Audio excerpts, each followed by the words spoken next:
لا الہ الا اللہ لا الہ الا اللہ توحید-سنت.com لا الہ الا اس ویب سائٹ پر ملاحظہ فرمائیے ممتاز علماء کرام کی تقاریر، درس قرآن و حدیث، اسلامی کتب کا وسیع ذخیرہ، فرقہ باطلہ سے مناظرے اور بہت کچھ۔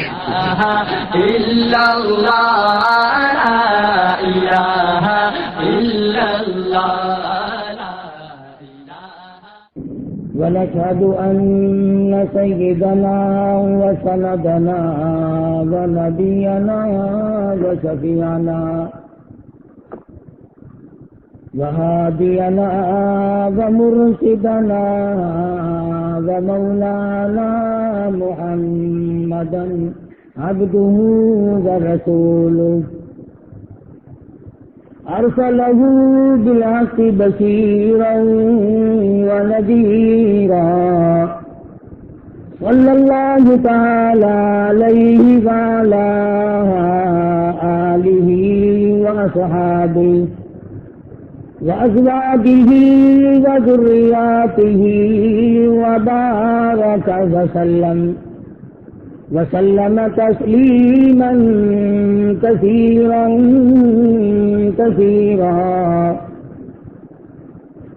أما بعد فأعوذ بالله السميع العليم من الشيطان الرجيم بسم الله الرحمن الرحيم والسابقون الأولون من المهاجرين والأنصار الذين اتبعوهم بإحسان رضي الله عنهم ورضوا عنه وأعد لهم جنات تجري تحتها الأنهار خالدين فيها أبدا ذلك الفوز العظيم صدق الله مولانا العلي العظيم وصدق رسوله النبي الكريم ونحن على ذلك لمن الشاهدين والشاكرين والحمد لله رب العالمين اللهم صل على محمد وعلى آل محمد كما صليت على إبراهيم وعلى آل إبراهيم إنك حميد مجيد اللهم بارك على محمد وعلى آل محمد كما باركت على إبراهيم وعلى آل إبراهيم إنك حميد مجيد۔ اور تبلیغی بیانات کا واحد مرکز اسلامک کیسٹ 231 حضرت نظام الدین نئی دلی 13 نزدیک نظام الدین مرکز، فون نمبر 46382559۔ امیر حمزہ رضی اللہ تعالی عنہ کی شہادت کے بارے میں کچھ عرض کیا تھا۔ تمام صحابہ کرام نے قربانیاں دی، جان نثاری کی، اور اس حدیث شریف کے مصداق یہی لوگ بنے۔ ارشاد گرامی ہے نبی کریم صلی اللہ علیہ وسلم کا، اس وقت تک آدمی ایماندار کامل نہیں بن سکتا جب تک کہ میں اس کے نزدیک اس کی اولاد، اس کا مال، اس کے ماں باپ، دنیا کی ہر شے سے زیادہ محبوب نہ بن جاؤں۔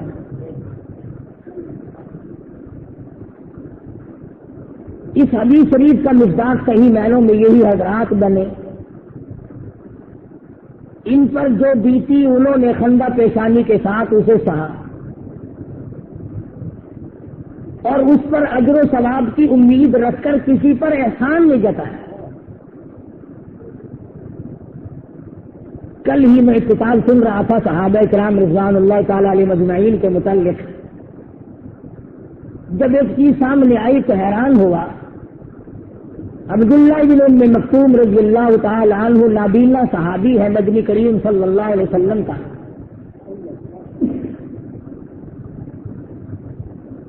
حضور صلی اللہ علیہ وسلم کے دل میں اتنی عزت اور قدر ہے. 12 جنگوں میں غزوات میں حضور مدینے سے باہر تشریف لے گئے. اپنے مسلح پہ اس نابینا صحابی کو حضور مدینے کا امام بنا کے گئے.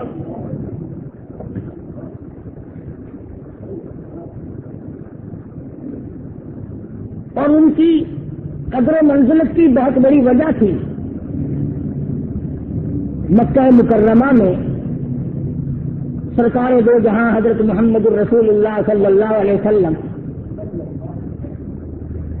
اس خواہش میں رہتے تھے, اس تمنا میں رہتے تھے کہ ان کفار کو, رئیسوں کو میں اللہ کا دین سمجھاؤں, خداوند کریم جل شانہ کی توحید باری تعالیٰ سمجھاؤں اور یہ مان جائیں تو اچھا ہے. بڑے بڑے مکے کے چودھری حضور کی خدمت میں بیٹھے تھے. نابینا صحابی کو ذوق لگا, شوق لگا, بڑا اشتیاق تھا. نظر تو آیا نہیں کہ حضور کی خدمت میں کون بیٹھا ہے, اور آ کے کہنے لگا یا رسول اللہ مجھے قرآن سکھاؤ.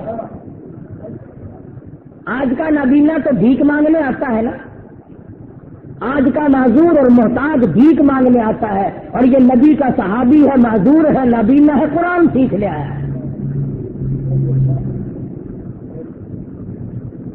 حضور کی توجہ چونکہ چودھریوں کی طرف تھی, ان کو تبلیغ جو فرما رہے تھے, اور لالچ اگر تھا تو صرف یہ تھا کہ یہ لوگ دین متین کے ساتھی بن جائیں, اسلام میں شان و شوکت بڑھے گی, اسلام کی عظمت بڑھے گی, ورنہ حضور کو کسی سے کیا لالچ تھا صلی اللہ علیہ وسلم. اس نے پھر عرض کر دیا یا رسول اللہ مجھے قرآن سکھاؤ. پھر توجہ نہیں فرمائی, اور جب تیسری مرتبہ کہا تو حضور صلی اللہ علیہ وسلم کے پیشانی پر ذرا بل پڑ گیا کہ یہ محتاج باز نہیں آتا, اور یہ اس وقت نہ آتا تو اچھا تھا. یہ امیر آدمی اس معذور محتاج کے پھٹے پرانے کپڑے ہیں, یہ غریب ہے, اس کی وجہ سے یہ اٹھ کر نہ چلے جائیں, اور میں دین کی بات ان کو سمجھانا چاہتا ہوں. حضور صلی اللہ علیہ وسلم کے دل میں اتنی بات آئی, اور ادھر آسمان سے جبریل آ گئے اور آپ آواز دی بسم اللہ الرحمن الرحیم. عبس وتولی ان جاءہ الاعمی. عبس وتولی, آپ نے کوڑی چڑھائی, ترش رو ہوئے. ایک غریب نابینا سے, معذور محتاج آدمی سے جو دین اور میرا کلام سیکھنے آیا, عبس وتولی ان جاءہ الاعمی. اور میرے محبوب, میں نے تو آپ کو غریبوں کے لیے بھیجا جن کو آپ دین سمجھانا چاہتے ہیں, جن کو آپ دین کا علمبردار بنانا چاہتے ہیں, جن کو آپ میرے دین کا ساتھی بنانا چاہتے ہیں. ان جاءہ الاعمی وما یدریک لعلہ یزکی. میں اگر چاہوں گا تو آپ کی بات بھی اثر والی ثابت ہوگی, ان کے مؤثر ثابت ہوگی. مجھے اپنی کبریائی کی قسم, میں نے کفر کی مہر ان کے دلوں پہ لگا رکھی ہے.